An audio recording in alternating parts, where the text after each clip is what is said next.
ባለቤቷ በጣም ታዋቂ የሆነ ጠንቋይ ነው ቤይሩት ውስጥ። ስለ ዘመዶቻቸው ሳይጠይቁ እዛ ቤት እድሜ ልካቸውን ባሪያ ሆነው እንዲኖሩ የሚያደርግ ድግምት ነው የሚሰራላቸው። ተከትሏት ገብቶ አጋጣሚ በሩ ዝግ ስላልነበረ ጡቷን ሲይዛት ተመልክቻለሁ።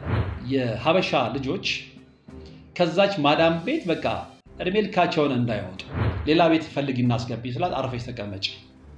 የኔ ልጅ ልጆች ለምንድን ነው እኔ በሰራሁት ኃጢአት ዋጋ የሚከፍሉት? ለምን እንዳመጣሁሽ ታውቂያለሽ አለችኝ። ያለች ለምንድን ያመጣች ልበቀልሽ። ይሄ ገመዱ የሆነ ቦታ ላይ መበጠስ አለበት። እኔ አያት ቅድመ አያቶቼ በሰሩት ኃጢአት ለምንድን ነው ዋጋ የምከፍለው?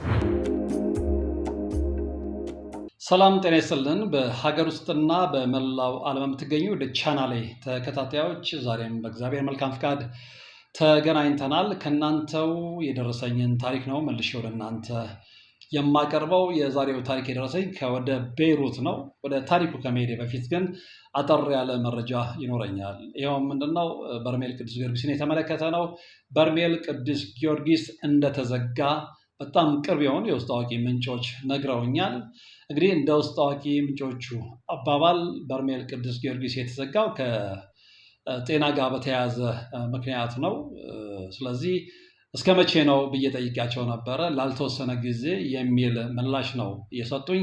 ስለዚህ እስከ ትላንትናው ዕለት ማለትም እስከ 30/7/2017 ዓ.ም ድረስ በርሜል ቅዱስ ጊዮርጊስ ያሉ ጸበልተኞች በሙሉ አካባቢውን ለቀው እንዲወጡ ትዕዛዝ መተላለፉንም ነው የነገሩኝ። እዚህ ላይ እንግዲህ እግረ መንገድ በፕሮግራሜ እንዳስተላለፍ ከነገሩኝ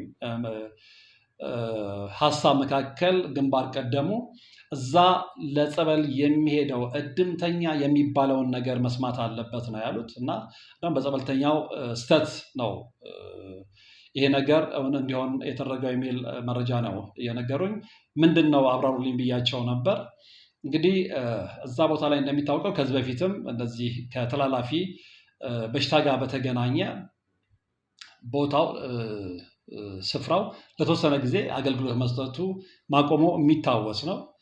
አሁንም ያ ነገር እየተነገረው እዛ ሊጸበል የሄደው ሁሉንም ማለት አይደለም። አንዳንዶች ጸበሉ መጠጣት አይችልም፣ አባቶችም ገዝተዋል፣ ስለዚህ ከዚህ ድርጊታችሁ ተቆጠቡ ቢባሉም ብዙዎች ያንን ትዕዛዝ ጥሰው ህፃናት ልጆችን ገንዘብ በመክፈል በድብቅ ጸበሉን እያስመጡ ጠጥተዋል። ያ ደግሞ ለተላላፊ በሽታ ዳርጓቸዋል የሚል ነገር ሰምቻለሁ። እና እዚህ ላይ በተለይ ጸበልተኞች እዛ ቦታ ላይ በቃ ለመጠመቅ ብቻ ነው የምትሄዱት፣ ተጠምቃችሁ ተፈውሳችሁ ኑ ስትባሉ መስማት አለባቸው። በቃ ጸበሉ ለጊዜውም ለተወሰነ ጊዜም ቢሆን ነገሮች እስኪስተካከሉ ድረስ ለመጠጥ አይሆንም፣ መጠጣት አትችሉም ከተባላችሁ ያን ነገር መስማት መቻል አለባችሁ። እና ያ ትዕዛዝ በመጣሱ እንደገና ነገሮች በማገርሸታቸው ላልተወሰነ ጊዜ የጸበሉ አገልግሎት አቁሟል ነው ያሉኝ። እንግዲህ ሴጣንም ይህንን ክፍተት ይጠቀመዋል። ምክንያቱም ብዙ ሰዎች ከመላው ዓለም ከኢትዮጵያ የተለያየ ክፍል እየሄዱ እዛ ቦታ ላይ እንደሚፈወሱ ይታወቃል። እና ሴጣን ያገኘውን ክፍተትና ቀዳዳ ተጠቅመው ሰዎች እንዳይድኑ መሰናከል ስለሚሆን እባካችሁ ወደፊትም ቢሆን አታድርጉ የተባላችሁትን ነገር ምዕመናን ጸበልተኞች ባታደርጉ መልካም ነው የሚለውን ነገር እግረ መንገድ መናገር ስለፈለግኩ ነው። ቀጥታ ወደ ዛሬው ታሪክ ነው የማመራው። በመግቢያ ላይ እንደነገርኳችሁ እንግዲህ የዛሬው ታሪክ የደረሰኝ ወደ ቤይሩት ነው። በጣም የሚያሳዝን ታሪክ ነው እህታችን የነገረችኝ። እሷ በነገራችን ላይ ድምፄን ብቻ ለተወሰነ ጊዜ አትጠቀመው እንጂ ይሄ ምክንያቱም ምንድነው እናትየው ፍቃደኛ እንደሆኑ ነግራኛለች። የእናቷን ስልክ ልካልኛለች እና እናቴ እራሷን ፊት ለፊት እያሳየች በጉዳዩ ላይ ልታወራ ቃለ ምልልስ ልትሰጥህ ፍቃደኛ ነኝ ስላለችኝ እናትየውን ይዤ እስከምቀርብ ድረስ የልጇን ታሪክ ወደ እናንተ አቀርባለሁ። ስለዚህ የእሷን ድምፅ ለተወሰነ ጊዜ እንግዲህ ካለባት ስጋት አንጻር ነው ይገባኛል። ነገር ግን እንዲህ አይነት ነገር ቤይሩት ውስጥ በደንብ እየተስፋፋ ስለመጣ መማሪያ ይሆናልና ታሪኩን ተጠቀምበት ብላኛለች። እህት እንግዲህ እንደነገረችኝ ከሆነ ወደ ቤይሩት የሄደችው በታላቅ እህቷ አማካኝነት ነው። ታላቅ እህት ስላችሁ እጅግ በጣም በብዙ እድሜ ትበልጠኛለች ነው ያለችው። ከዚች እህቷ ጋር በአባት ነው እንጂ በእናት አይገናኙም። ስለዚህ ታላቅ እህቷን ያሳደጓት የዚች የባለ ታሪካችን ወላጅ እናት ነገር ግን ለዛችኛዋ የእንጀራ እናት የሆኑት ሴት ናቸው። ባለቤታቸው ከመሞታቸው በፊት ማለት ነው። እና እንግዲህ እንጀራ እናት ስለሆኑ እንደዛችኛዋ አባባል ባለታሪካችን ስትነግረኝ ያችኛዋ እህቴ አለች በአባት ብቻ የምንገናኝ ያልኩ እህቴ አሁን ቤይሩት የምትገኘው በጣም ሀብታም ነው ያለችኝ። ወደዛ እንመጣለን። እንደሷ እምነትና እንደሷ እሳቤ እናቴ እሷን በጣም በድላታለች። እንደበደለች እናትሽ በድለኛለች ብላ ነው ደጋግማ የምትናገረው ነው ያለችው። እና ወደ ዋና ታሪክ ስንገባ እንግዲህ ምንድን ነው የሆነው? እኔ አያቴ ጋር ገጠር ነው ያደግኩት ነው ያለችኝ። በቤተሰብ ውስጥ 5 ነን እኔን ጨምሮ።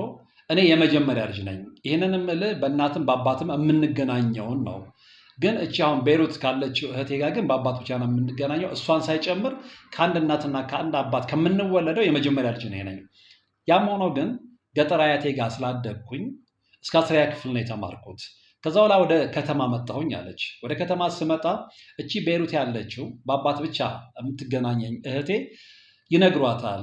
ከገጠር እህትሽ መታለች አግኛት ስትባል ካወራችኝ በኋላ ምንድን ነው ያለችው? አይ ከዚህ በኋላ ትምህርት መማር አያስፈልጋትም፣ ችግር የለውም እኔ ጋር ትምጣ፣ እኔ ጋር መታ የሀበሻ የባህል ልብስ ቤት ከፍትላታለሁ የሚል ተስፋ ትሰጣለች። አባትየውም በህይወት እያሉ እንግዲህ አደራ ልጄን እና በጣም አባቴ ይቀርበኛል፣ ጓደኛዬ ነው፣ ሁሉ ነገሬ ነው እና ይህንን ደግሞ ታላቅ እህቴ ታውቃለች። ስለዚህ ምንም ችግር የለውም፣ ምንም ነገር እንዳያሳስበ ላካት፣ በቃ እኔ ጋር ትምጣ፣ እንደውም ወጪዋን እኔ እችላለሁኝ፣ እኔ ጋር ሆና የባህል ልብስ እየሸጠች ህይወቷን ታሻሽላለች በሚል በዛ ፕሮሚስ ነው እንግዲህ ይህች ልጅ ለመጀመሪያ ጊዜ ወደ ቤይሩት ወደ ታላቅ እህቷ ጋር ሄደችው ማለት ነው። ነገር ግን ልክ ቤይሩት ከደረስኩበት ጊዜ ጀምሮ ልክ እንደደረስኩኝ ያለችኝ ምንድን ነው በወር $150 ይከፈልሻል፣ የቤት ሰራተኛ ነሽ፣ ታጸጃለሽ የሚል ነገር ነው የነገረችኝ ያለች። እና እንደዛ ብለሽ አይደለም ለአባቴም ቃል ገብተሽ ያመጣሽኝ እና እንዴት ታደርግኛለሽ እህት የሆነ ስላት ነው በቃ የመጣሽው በቤት ሰራተኝነት ነው፣ $150 ቀላል ብር አይደለም፣ እሱን እከፍልሻለሁ፣ ስለዚህ የጽዳት ስራሽን ጀምር የተባልኩኝ አማራጭ ስላልነበረኝ ያን። የሚገርምህ ግን ከጽዳቱ ስራ ውጭ እየቆየው ውዬ ሳደር ያልጠበቅኩት ነገር ተመልከትኩ አለች። ምንድን ነው አልኳት። እህቴም ባለቤቷም የጥንቆላ ስራ ነው የሚሰሩት። በተለይ ባለቤቷ አለችኝ፣ ባለቤቷ በጣም ታዋቂ የሆነ ጠንቋይ ነው ቤይሩት ውስጥ። ፎቶዋን ልካልኛለች። ለጊዜው ፎቶውን መጠቀም ስላልፈለግኩኝ ነው። የአባቷን፣ የሰውየውን፣ የእህቷንም ፎቶ ሁሉ ልካልኛለች። ነገር ግን እሷ ለጊዜው እንግዲህ በጣም ስሜታዊ የሆነ ያንን ታድርግ እንጂ ለእሷ ፕራይቬሲ፣ አሁንም እዛ ሀገር ስለሆነች ይሄ ነገር ከወጣ በኋላ ምን ሊያደርጓት እንደሚችሉ መገመት ስለማይከብደኝ ያንን መጠቀም አልፈልግም። እሷ ፈቅዳለኛለች፣ እንደነገርኳቸው ግልጽ ማድረግ ስላለብኝ ነው። እሷ የከለከለችው ምንድነው ለጊዜው ድምጿን ብቻ ነው። ይሄም እናቴ በግንባር ተዋራለ ስላለች ነው። እናትየውን ደውዬ በቅርቡ ቃለ ምልልስ አድርግላችኋለሁ፣ ያን መልሼ ወደ እናንተ የማቀርብ መሆኑን እግረ መንገዴን መናገር እፈልጋለሁ። ወደ ልጅቷ ታሪክ ስመጣ እዛ ከሄድኩ በኋላ የጥንቆላ ስራ ነው። ትልቅ ቤት ነው በነገራችን ላይ፣ በጣም ትልቅ ግቢ ነው። በጣም ሴኩርድ ነው ያለችው። ማንም ሰው ሳይደውል እዛ ቤት ውስጥ መምጣት አይችልም። እና ታላቅ እህቴ አለች አሁን የወሰደችኝ ወደ ቤይሩት የወሰደችኝ ታላቅ እህቴ እዛ ቤት ውስጥ ሰራተኛ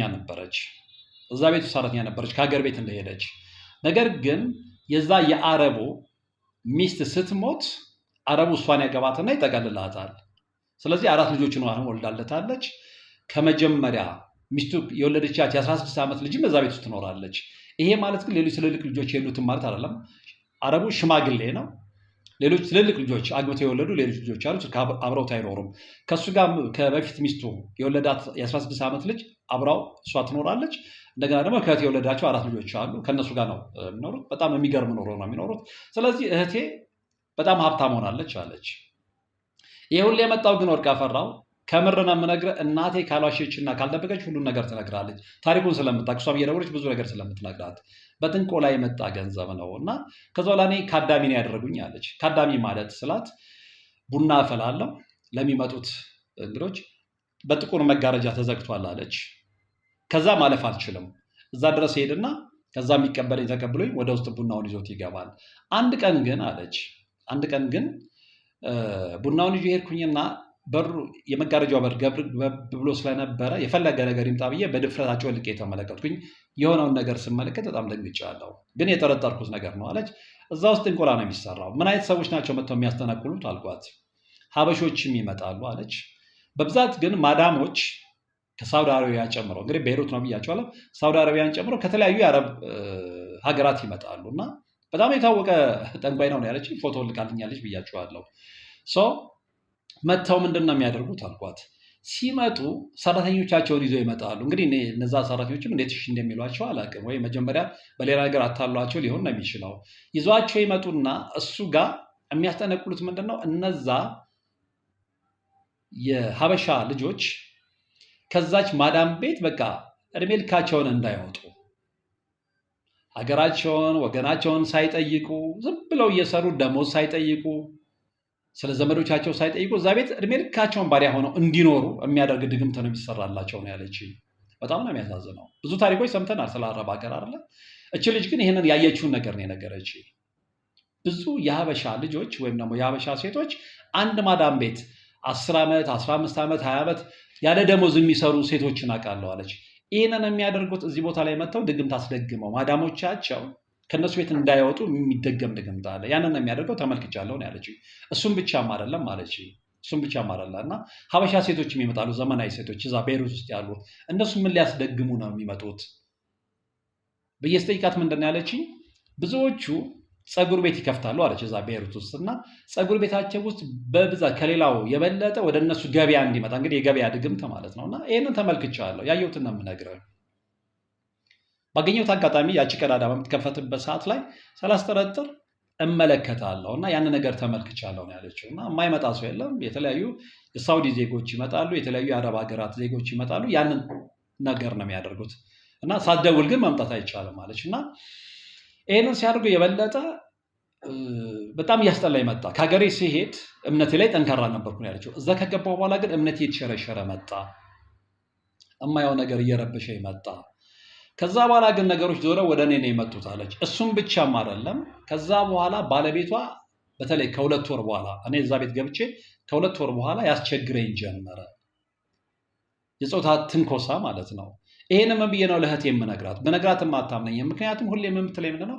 ባለቤቴ በጣም ይወደኛል፣ ባለቤቴ ለእኔ ታማኝ ነው ብላ ነው የምትነግረው። እሱም ብቻ ማለት ነው እኔ መተንኮስ መጀመሩ ብቻ ሳይሆን አለችኝ። አንድ ቀን የጥንቆላውን ስራ እየሰራ አንዲቷ ሴት እንግዲህ በምን አይነት ሁኔታ ተነጋግረው እንደሆነ አላውቅም፣ ወደ መጸዳጃ ቤት ትገባለች። ተከትሏት ነው የሚገባው። ተከትሏት ገብቶ አጋጣሚ በሩ ዝግ ስላልነበረ ጡቷን ሲይዛት ተመልክቻለሁ። ስለዚህ ይሄ ሰው ከጥንቆላው ስራ ውጪ ጾታዊ ትንኮሳ ብዙዎች ላይ እንደሚያደርስ እርግጠኛ ነኝ ነው ያለችው። ከዛ በኋላ ምንድነው የሆነችው? ያንን ነገር በግድ እየተጋፈጠች እንድትኖር ይፈረድባታል። እና እህቴ መጀመሪያ የነገርሽኝ ይሄንን አልነበረም። የሀበሻ የባህል ልብስ ቤት ከፍትልሻለሁ ከኔ ጋር ሰርተሽ ታድጊያለሽ ብለሽ ነበር። አሁን እዚህ የምመለከተው ነገር ደግሞ ትክክል አይደለም እና በቃ ይሄ ነገር ለእኔ ስላልተስማማኝ ጾታዊ ትንኮሳውን አልነገርኳትም አለች። ግን ይሄ የጥንቆላው ነገር ስላልተስማማኝ ሌላ ቤት ፈልጊ እናስገቢ ስላት አርፈሽ ተቀመጪ። ለምን እንዳመጣሁሽ ታውቂያለሽ አለችኝ አለች። ለምንድን ያመጣችኝ? ልበቀልሽ። ደነገጥኩኝ አለች። ለምንድን የምትበቀኝ? ምን አድርጌሽ? አላውቅሽ፣ አታውቂኝ። እህትሽ እንደሆነ እንኳን የተነገረሽ ከገጠር ከመጣሁ በኋላ ነው። እህትሽ እንደሆንኩ እንኳን የተነገረሽ። ስለዚህ ምን አድርጌሽ ነው የምትበቀኝ? እናትሽ አለች። የኔን ወላጅ እናት ማለት የእሷ እንጀራ እናት። እናትሽ ከአባቴ ጋር በነበርኩበት ሰዓት ላይ ሁሉ ታሰቃየኝ ነበረ። ስለዚህ አሁን አንቺን ያመጣሁሽ ልበቀልሽ ነው። ብዙ በደል ስላደረሰችብኝ ያንን መወጣት የምችል ያንን በቀል ባንቺ ላይ ነው። ስለዚህ ለዛ ነው ያመጣሁሽ። እሱም ብቻ አይደለም እናትሽን መበቀላታለሁ። የሚገርም አለች። የተለያየ እንግዲህ ጠንቋይ ነው ብያ ያለው። በነገራችን ላይ ጥንቆላውን እሱ ብቻ አይደለም እሷም ታግዘዋለች ነው ያለችው። እህቴም ታግዘዋለች እና በዛ ብዙ ገንዘብ ሰብስበዋል፣ ብዙ ሀብት አካብተዋል እና ለነገር ከምችለው በላይ ሀብታም ሆናለች። አንቺን ብቻ አይደለም የምበቀልሽ እናትሽን መበቀላለሁ ብላ በምን ልትበቀላት እንደምትፈልግ ታውቃለህ አለችኝ። ንገሪኝ አልኳት። ብዙ ሀብታሞች ሲመጡ በጣም ውድ ልብስ ይዘውላት ይመጣሉና ያንን በበርሜል እያደረገች በበርሜል ጥቅጥቅ አድርጋ ወደ እናቴ ትልካለች። ወደ እናቴ የምትልከው ወደ እንጀራ እናቷ ማለት ነው። ወደዛችኛዋ እንጀራ እናት ወደዚህኛው ወላጅ እናት የምትልከው ወዳትና ልትደግፋት አስባ ሳይሆን የኔን ውራጅ ነው የምትለብሽው ልትላት፣ በሞራሏ ላይ ልትረማመድ ገና በቀላታለሁ። እሱም ብቻ አይደለም እንዳንቺ እዚህ ድረስ ቤሩት ድረስ አምጥቻት አሽከር አድርጌ አሳይሻለሁ ትለኛለች። እና ይህን ያህል ክፋት ምን አመጣውላት ነበረ? እንደውም የሚገርም ሻለችኝ አለች። አባት ማለት እንግዲህ የሁለቱም የጋራ አባት አንድ ሰው ነው ብያቸዋለሁ። በነገራችን ላይ አባታቸው በጣም ታዋቂ ሰው ነው። በኋላ ስትነግረኝ ፐርሰናሊ የማውቀው ሰው ነው። ለጊዜው እሷ እንደውም ብዙ ሰዎች አባቴን ስለሚያውቁት ስላስተማራቸው ስሙን ጥቀስ ላይ ነበር፣ አልጠቅስም። አሁን አንዳንድ ሰዎች ምንድነው ጥቀስ ምናምን የሚሉት በስሜታዊነት ተነሳው ነው፣ በኋላ የሚያመጣውን ኮንሲኩዌንስ ስለማያውቁት ነው። እና እሷ ያንን ብትልም እኔ ግን የአባቷን ስም ለጊዜው እናትየው መጥተው ሚስትየው መጥተው ማለት ነው የሟቹ ሰው ሚስት መጥተው ያንን የእሳቸው ይፋ ያድርጉት እንጂ እኔ አሁን እሷ ስለነገረችኝ በስሜታዊነት የዛን ሰውዬም ስም እንትን አላደርገውም። መጽሐፍ ተርጉመዋል፣ ብዙ ሰዎች ያውቁታል፣ ብዙዎችን አስተምሯል። በጣም ታዋቂ ሰው ነው። እና ወዲያው ስትነገር የዚህ ቦታ ነበራለህ ስላት፣ አዎ የእሱ ልጅ ነኝ ነው ያለችኝ። እሱ ለጊዜው እናቆየውና እናትየው መጥተው ኢንተርቪው ሲያደርጉ እሳቸው ሲገልጹት የዛን ጊዜ ይፋ አደርገዋለሁ። እና ስለዚህ አባቴን ያስገደለችው ማነው? የገደለችው እናትሽ ነች መርዝ ሰጥታ ብላ ቂም ይዛለች አለች። እንደውም በጣም ተናድጄ እናቴን ስልክ ደውዬ ጠይቂያታለሁ አለች። እሱን መልስ እሷ ትነግርሃለች፣ ከእሷ ጠይቃት ነው ያለችኝ። እና በዛ ቂም ስለያዘች እንደዛ ብላም ስለምታስብ ልትበቀለኝ ነው እኔን ያመጣችኝ። ስለዚህ ምንድነው በየጊዜው ጥንቆላ ነው የሚደረገው። ሰዎች ይመጣሉ፣ እንደነገርኩህ የአበሻ ሴቶች ይመጣሉ፣ ለፀጉር ቤታቸው ያስደግማሉ፣ የገበያ ድግምት ያስደግማሉ። ሌሎችም ሌላ ቢዝነስ ሲከፍቱ ያንን ሰክሰስፉል ይሆንልን ብለው ያስደግማሉ። እግዚአብሔር እያለ ጠንቋይን መለመን ምን አመጣው? እና ህይወቴ በጣም ሚዘረብል ሆናለች። ስለዚህ ከዚህ ቤት ውስጥ እንዴት ብዬ ነው የማውጣው ብዬ ሁለቴም ጠፍቼ ወጥቼ ይዛን የመለሰችኝ ያለች። ይህን ነገር እንዳታስቢው፣ ገና ጨርቅሽን ጥለሽ እንድታብጂ አደርግሻለሁ። በዚህ መሃል ምን ይከሰታል? እዛ ቤት ውስጥ የሰውየው ማዳሟ ከመሞቷ በፊት ሰውየውና የመጀመሪያ ሚስቱ የወለዷት ልጅ አለች፣ የ16 ዓመት ልጅ ብያቸዋለሁ፣ አብራቸው የምትኖር እሷ ያችኛዋን የእንጀራ እናቷን ወይም የዝችኛዋን ልጅ እህት በጣም ትጠላ ስለነበር፣ ምክንያቱም እንግዲህ እናቷ ስትሞት ነው አባቷን ጠቅልላ የተቀመጠችው። እና አንደኛ እቺ ልጅ ኢትዮጵያዊት ነች፣ ሀበሻ ነች፣ እቺ ልጅ ደግሞ አረብ ነች። እና አባቷ ሰራተኛውን አግብቶ እንዲኖር አትፈልግም። በዛም ቂም ይዛባታለች። እና የሚሆን ነገር ሁሉ ትከታተል ስለነበረ ተጠንቀቅ ያለችኝ አለች። ምክንያቱም እህትሽና አባቴ ተንኮል ሲያደቡ ሰምቻለሁ። ምንድን ነው መድኃኒት እናበላታለን ብለዋል። እና እህትሽ ጨርቅሽን አስጥላ ልታሳብርሽ እቅድ ይዛለች። ከአባቴ ጋር ተነጋግረዋል፣ ተስማምተዋል። ስለዚህ ድግምት አስደግመው ያንን መድኃኒት ሊያበሉሽ ስላሰቡ ቴክ ኬር ትላታለች። የበለጠች ልጅ እዛ ቤት የመቆየት ፍላጎት ልም ብሎ ይጠፋል። በዚህ መሃል መታመም ጀመርኳለች። አሁን እሷ የምትለኝ ምንድን ነው? እነዚህ ሰዎች ወርቅ አፈራው በእርግጠኝነት መድኃኒት አብልተውኛል ነው። እኔ ደግሞ በምን አረጋገጥሽ ስላት፣ አንደኛ እያዞረኝ መውደቅ ጀምሬያለሁ። በፊት እንደዚህ አይነት ነገር አልነበረኝም። ሁለተኛ ሆዴ ውስጥ የሚላወስ ነገር ይሰማኛል። ተቆጣጥራኛለች። እንደውም መሀል ላይ ሀገሬ ልሂድና ጸበል ተጠምቄ ልምጣ ስል ሲያምርሽ ይቅር ነው ያለችኝ። ከዛ በኋላ ግን ነገሮች በጣም እያየሉ ሲመጡ የሰውየው ልጆች ሌሎች ልጆች ምንድነው ትልልቅ ልጆች አግብተው የወለዱ ልጆች አሉ ብያለሁ ብላኛለች። እና አንደኛው ልጅ የሰውየው ልጅ የዚህ አረቡ ማለት ነው ልጅ ያገባት የእህቴን ጓደኛ ሀበሻ ነች። ስለዚህ እሱ ይቀራረበኝ ስለነበረ ከዛ ቤት ያስጠፋኝ እሱ ነች። አሁን በነገራችን ላይ አለችኝ እዛ ቤት እሱ አይደለሁም ወጥቻለሁኝ አለች። ወጥቼ ሌላ ቦታ ነው የምኖረው ህይወቴን ለማዳን። ነገር ግን ጠቅላላ ዶክመንቴ እሷ ጋር ነው እና ምን ብዬ ነው ሀገሬ መጥቼ ጸበል የምጠመቀው? ለመዳንም ብሞክር አልቻልኩም። ዶክመንቴ እሷ ጋር ስለሆነ ነገሮች ስለሚበላሹብኝ ነው ያለችኝ። እና ታዲያ አሁን በምን አይነት ሁኔታ ነው እየኖርሽ ያለች ስላት፣ የ10 ዓመት ሴት ልጅ አለችኝ አለች። ነገር ግን ችግሬን አስረድቼ ከሚያዩትን ነገር ላይ ተገንዝበው ሪያል የሆነውን ነገር ስለሚያውቁ ዩኒሴፎች እና ኤንጂኦ ድርጅቶች ይረዱኛል አለች። ነፃ ቤት ሰጥተውኛል። እዛ ውስጥ እኖራለሁ። የምበላው አላጣም። ነገር ግን ራሴን ችዬ መኖር ነው የምፈልገው፣ መስራት ነው የምፈልገው። እና እንዳልሰራ ደግሞ የሆነ ነገሮች ሁሉ ይበላሹብኛል። ስራ እሞክራለሁ፣ ወዲያው ፌል ያደርጋል። የሆነ ነገር አስባለሁ፣ ወዲያውኑ ፌል ያደርጋል። ጤናዬን አጥቻለሁ። ስለዚህ ከዚህ ነገር ላይ ተነስቼ እነዚህ ሰዎች ያቺ 16 ዓመት ልጅ የሰውየው ልጅ እንደነገረችኝ መድኃኒት እንዳበሉኝ እርግጠኛ ነኝ ነው ያለችኝ። እሱ ፈርዘር ጥናት ሊያስፈልግ ይችላል፣ አይሆንም አይደለም ይሆናል ብዬ እንዳልደመድም ደግሞ አንዳንድ አጠራጣሪ ነገሮች ስላሉ ነው። ኤኒዌይ ሴትዮ አሁን ያለችበት ኮንዲሽን ጥሩ አይደለም። እቺ ባለታሪካችን ማለት ነው። እና ብዙ ጊዜ ወድቃለሁ አለች። ብዙ ጊዜ የማስባቸው ነገሮች አይሳኩም አለች። የሚገርም አባቴ የሞተ ጊዜ ጥልቅ ሐዘን ላይ ሆኜ ለቅሶ ልትደርስ መጣች አለች። እቺው ሴት ያወጣችኝ ከሀገሬ አሳልፍላታለሁ፣ የአበሻ ልብስ ቤት ከፍትላታለሁ ያለችው ለቅሶ ልትደርስ መጣ። አድራሻ ነቻ አየችው እንጂ ተሰውሪያት ነበር ነው ያለችው። አሁንም የሚገርም አንድ አካባቢ ላይ ነው ያለ ነው። የሁልጊዜ ዛቻዋ ግን ገና ጨርቅሽን አስጥዬ አሳብድሻለሁ የሚል ነው። እንግዲህ የአባት ልጅ እህት በዚህ ደረጃ ሲከፋ ምንድን ነው ልንል የምንችለው? እኔ ያችም ሴት ይሄንን ታሪክ ተመልክታ በእሷ በኩል ያለውንም እውነት ብታሳውቀኝ ደስ ይለኛል። እንዳልኳቸው እናትየውን ገና ቃለ ምልልስ አድርግላችኋለሁ፣ ቀኖችን አመቻችቼ እጠራችኋለሁ ያለ እውነት መጥራት ስላለበት። እና እቺ ሴት ምንድን ነው ያለችኝ? እንግዲህ በገዛ እጄ ቤይሩት ምድር ላይ ወስዳ ያመጣችብኝ ጣጣ ነው። እኔ ሀገሬ ይሻለኝ ነበረ፣ ያልፍልኛል፣ እህቴ ነች፣ የአባቴ ልጅ ነች። በተለይ ደግሞ አባታችን ሲሞት ቢያንስ እየተደጋገፍን ቀን ይወጣልኛል ብዬ አስቤ ነበር። ለካ እሷ ያመጣችኝ ለበቀላ ነው። እንዲህ አይነት ነገር በተለይ ከጥንቆላው ጋር የተያዘው ነገር ቤይሩት ላይ ወርቅ አፈራው በደንብ አለ። አንተ እንደዚህ አይነት ነገሮችን እንደምትሰራ በየጊዜው የዩቲዩብ ቻናል ስለምከታተል ነው ይህንን ታሪክ ያደረስኩ ብላ ነው የነገረችኝ። እና እባካችሁ ሰው ሀገር ሆናችሁ አትጨቃቀቅ ነው። በተለይ ደግሞ በእናትም ባትገናኙ በአባት የምትገናኙ ወንድም እናት ናቸው።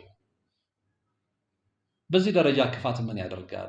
ሰው ሲሰቃይ የሚደሰሱ ሰዎች እንቅልፍ ይወስዳቸዋል ወይ? አሁን እኔ ምንም አላደረግኩትም። እንደውም የሚገርመን ያለችኝ ቃል በቃል ምንድን ነው ያለችኝ? እናቴና ማለትም በእሷ እንጀራ እናትና በእኔ ወላጅ እናት እንዲሁም በዚህ ታላቅ እህቴ መካከል ጸብ ሊኖር ይችላል፣ አላቅም። ምክንያቱም በእድሜ በጣም ትበልጠኛለች። እነሱ ያሳለፉትን ታሪክ አላቅም። እኔ በልጅነቴ ነው አያቴ ጋ ሄድኩትኝ። በመሀላቸው ያለው ነገር አላቅም። እና እነሱ በፈጠሩ ጸብ እኔ ለምንድን ነው የምጎዳው? እኔ የመጠንቆያ መሞከሪያ መሆነው ለምንድን ነው? እኔ የድግምት መሞከሪያ መሆነው ለምንድን ነው? እኔ የመድኃኒት መሞከሪያ መሆነው ለምንድን ነው? ብዙዎች በማናውቀው ነገር ነው እንዲህ አይነት ነገር ውስጥ እንዲህ አይነት ጣጣ ውስጥ የምንገባው። እና እንዲህ አይነት ነገሮች በደንብ በተለይ ቤይሩት ላይ እና መንግስት ሁሉ በይፋ ይፈቅድላቸዋል ያለችኝ። አዶን ነው እንግዲህ የቤይሩትን ህግና አናኗር አላውቀውም። ነገር ግን መንግስት እያወቀ በደንብ ጥንቆላ በሐላል ይሰራል ነው ያለችኝ፣ ቃል በቃል ማለት ነው። እና ብዙዎች ግን በዛ ውስጥ ሳያውቁ ሰለባ እየሆኑ ነው። አሁን እዚህ ውስጥ ሁለት ነገሮችን የተመለከቱት፣ አንደኛ እዚህ ያሉ ሀበሾች ሰርተው ማግኘት እየቻሉ ጠንቋይ ቤት መሄድ ለምን ፈለጉ? ፀጉር ቤታቸው ላይ በድግምት የበለጠ ገበያ እንዲመጣ የድግምት ነው። እሱ በኋላ ዋጋ ያስከፍላቸዋል። አንድ እዛ ሀገር ያላቸው የምታደርጉትም ስለምታውቀው ማለት ነው።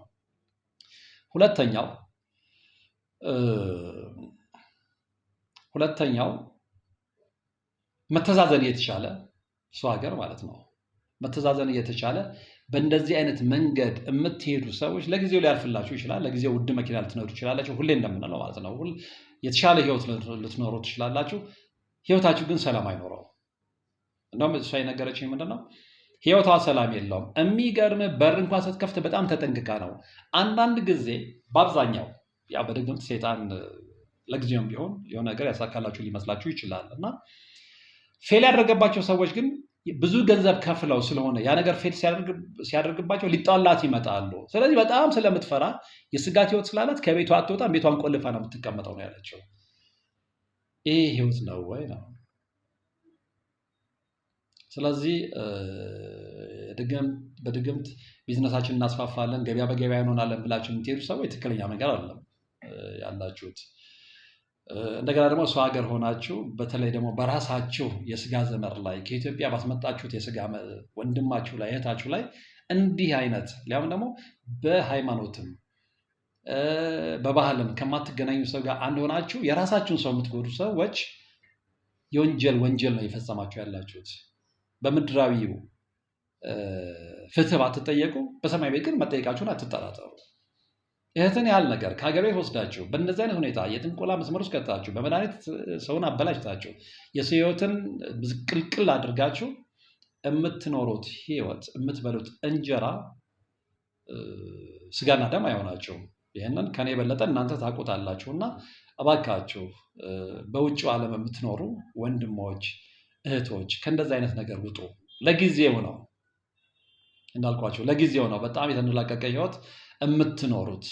መጨረሻችሁ ግን ምን እንደሆነ ታውቁታላችሁ። እና ስለዚህ ምንድነው ሀሳብሽ ብያት ነበረ። ወረቀቴን ብትመልስልኝ፣ ወረቀቴን ባታበላሽብኝ፣ ዶክመንት የጠቅላላ እንደነገርኩ እሷ ጋር ነው ያለው እና ያንን ብትመልስልኝ ሀገሬ መጥቼ ጸበል መግባት ነው የምፈልገው ነው ያለችው። ከዛ ውጭ ያለውን ነገር ግን እናቴ ሁሉን ነገር ትነግርሃለች ያለውን ነገር እሷም ልታስረዳ ፍቃደኛ ነች፣ ነግሬያት ፍቃደኛ ነች። እና አት ኤኒ ታይም መታ ፊቷን ሳትሸፋፈን በአደባባይ ያለውን ነገር ልትነግር ፍቃደኛ ነች ብላለች። እሱን እንግዲህ ከቀናት በኋላ ያንን ቃለ ምልልስ ይዤ እቀርባለሁ ብዬ አስባለሁ፣ እንደ እግዚአብሔር መልካም ፍቃድ፣ እሱ ሲፈቅድ ስለሆነ ሁሉም ነገር የሚሆነው ማለት ነው። ነገር ግን ይህን መርሃ ግብር የሰራሁት ለምንድን ነው? አንደኛ ልትሰሩ ሄዳችሁ የጥንቆላው ህይወት ውስጥ የምትገቡ ሰዎች በጊዜ ብትወጡ ነው የሚያዋጣችሁ። አንዳንዱ ይሄ ዝም ብሎ ተራ ነገር ሊመስለው ይችላል። እንዲህ ስንል ነው፣ ተራ ነገር አይደለም። በጊዜ በንስሐ ህይወት ተመልሳችሁ ከሲኦል ህይወታችሁ ወደ ትክክለኛው መንገድ እንድትመለሱ ስለምንፈልግ ነው። ሁለተኛ ደግሞ በወንድም ላይ በእህት ላይ የሚደረግ ወንጀል ለጊዜው ደርሶ ባንመለከተው ለልጅ ልጆቻችን የምናስተላልፈው ነገር ስለሆነ ቢያንስ ለራሳችን ባናስብ ለልጅ ልጆቻችን እናስብ። እኛ ላይ ያልደረሰ ነገር ልጆቻችን ላይ አይደርስም ማለት አይደለም እና ይህንን ልንገነዘብ ይገባል። አንዳንድ ልጆች አይታችሁ ከሆነ ከወላጆቻቸው የወረሱት የተንኮል የኃጢአት ውርስ ዋጋ ሲያስከፍላቸው እየተመለከትን ነው። በኃጢአት ውርስ የምትንገላቱ የላችሁ? በኃጢአት ውርስ እናንተ ምንም በማታውቁት እናንተ ባልሰራችሁት ነገር ግን የእናንተ እናቶች፣ አባቶች፣ አያቶች፣ ቅድመ አያቶች በሰሩት ኃጢአት እናንተ ዋጋ እየከፈላችሁ ያላችሁ የላችሁ? ይሄ ገመዱ የሆነ ቦታ ላይ መበጠስ አለበት። እኔ አያት ቅድመ አያቶች በሰሩት ኃጢአት ለምንድን ነው ዋጋ የምከፍለው? የኔ ልጅ ልጆች ለምንድን ነው እኔ በሰራሁት ኃጢአት ዋጋ የሚከፍሉት? አሁን እየሆነ ያለው ኢትዮጵያ ውስጥ እሱ ነው። አንዱ በሰራው ኃጢአት ነው ሌላው እየተቀጣ ያለው እና ይሄ የሆነ ቦታ ላይ መቆም አለበት። ወንድሞች እህቶች፣ የምንስማማ ከሆነ ወደ ውስጣችን ወደ ልቦናችን የምንመለስ ከሆነ እኛ በሰራነው ኃጢአት ሌሎችን ዋጋ አናስከፍል። ምንም የማያውቀው ነው አሁን ዋጋ እየከፈለ ያለው፣ ምንም የማያውቀው ባልሰራው፣ ባልነበረበት፣ ባልኖረበት። ሰው ባልኖረበት ዘመን ይቀጣል እንዴ? እየሆነ ያለው ግን እሱ ነው። ስለዚህ ይሄ የሆነ ቦታ ላይ መቆም አለበት። ልንማማር ይገባል። ተንኮላችን የሆነ ቦታ ላይ ፌርማታ ሊኖረው ይገባል። ያማየውን ከሆነ ግን ሁሌ ቪሽየስ በሆነ ሰርክል ውስጥ ሰው እየተቀጣ እንዴት ይኖራል? ትውልድ እየተቀጣ እንዴት ይኖራል? አንዱ ትውልድ ባጠፋው ሌላው ትውልድ መቀጣት አለበት እንዴ? የዚህ ዘመን ትውልድ በሰራው ስህተት የሚመጣው ትውልድ ዋጋ መክፈል የለበትም። ለዚህ ደግሞ እውቀት ያስፈልጋል። እውቀቱን ለማግኘት ደግሞ ወደ መንፈሳዊ ህይወት ተመልሶ ከሚያውቁ ሰዎች ከአባቶች መማር ያስፈልጋል እና ያ ካልሆነ ግን ሁሌ እንለፋለን እንዳክራለን እንጂ ጠብ የሚልልን ነገር የለም። ሁሌ እንወጣለን እንወርዳለን እንጂ ህይወታችን ሰላም አይኖረውም። ህይወታችን ደስታ አልባ ነው የሚሆነው። የብዙዎች ህይወት ይሄ እንደሆነ የአደባባይ ሚስጥር ነው እና እግዚአብሔር ከነዚህ አይነት ነገር ይጠብቀን እና የዚች እህታችን የባለተካችን ታሪክ ሌሎቻችሁም ራሳችሁን እንድትመለከቱ ያደርጋችኋል ብዬ አስባለሁ። በዚህ ታሪክ ላይ እንግዲህ ሰማችሁን በሀሳብ መስጫው ሳጥን ውስጥ አስቀምጡልኝ። በቀጣይ በሌላ መርሃ ግብር የምንገናኝ ነው የሚሆነው። እስከዛው ግን በያላችሁበት ሰላም